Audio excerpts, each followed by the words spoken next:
Okay, the day to say goodbye to this office. This has been our home for 3 years.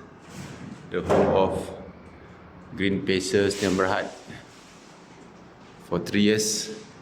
Moved in February 2023. Only me and Azim.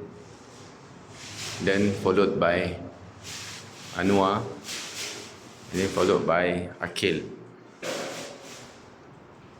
So this has been our home for 3 years, exactly 3 years. Tak sangka akan pindah this early lah. Jadi Alhamdulillah Allah beri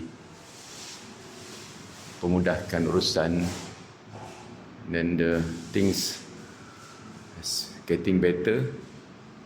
Alhamdulillah. So hari ni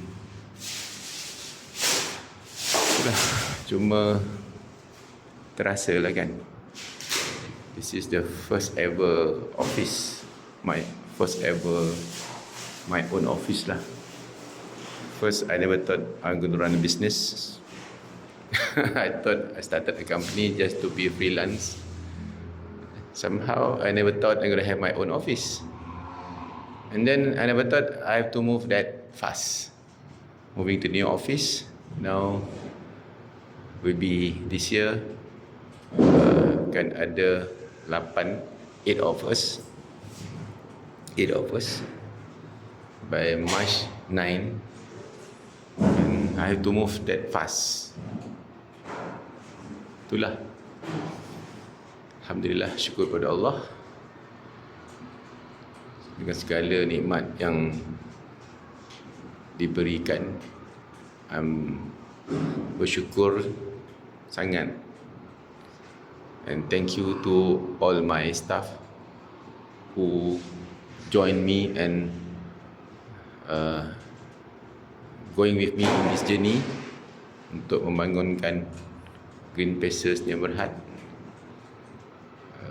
dengan hanya memberi perkhidmatan energy management system, consultancy and training.